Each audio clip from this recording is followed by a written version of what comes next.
The story of Amadou Diallo. Amadou Diallo was born in Guinea, in West Africa in 1975. Came to the United States in the late 1990s.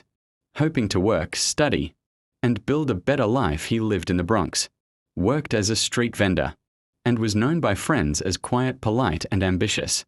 The night of February 4th, 1999, around 12:40 a.m., Diallo was standing in the doorway of his apartment building on Wheeler Avenue in the Bronx. He was either taking a break or returning home. Accounts differ, but he was simply minding his own business. At the same time, 4 officers from the NYPD Street Crime Unit, Sean Carroll, Edward McMillan, Kenneth Boss, and Richard Murphy, were patrolling the neighborhood in an unmarked car. This unit was known for aggressive tactics aimed at getting illegal guns off the street. When they saw Diallo standing in the doorway, they felt he looked suspicious and might match the description of a dangerous rape suspect they had been searching for, although the resemblance was vague. The encounter, the 4 officers stopped the car and approached Diallo. They did not know him. He did not know they were police at first because they were in plain clothes. Diallo moved back toward the entrance of the building, apparently confused or startled, when the officers shouted commands.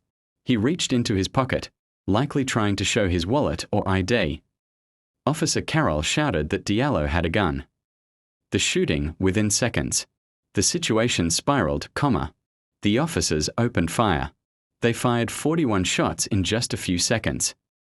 19 bullets struck Diallo. He collapsed in the entryway of his home. He had no weapon, only his wallet. The officers had also accidentally shot each other in the chaos, non-fatally, which contributed to their panic and the continued gunfire. Diallo died on the spot. Public outrage. News of the shooting spread quickly, it became one of the biggest cases about policing and race in American history. People were outraged for several reasons. Diallo was unarmed and innocent. He was shot 41 times, which felt excessive and reckless. Many believed racial profiling played a major role. The street crime unit already had a reputation for overly aggressive policing of black and brown neighborhoods, there were mass protests, especially at NYPD headquarters, civil rights leaders, including Reverend Al Sharpton, helped bring national attention to the case.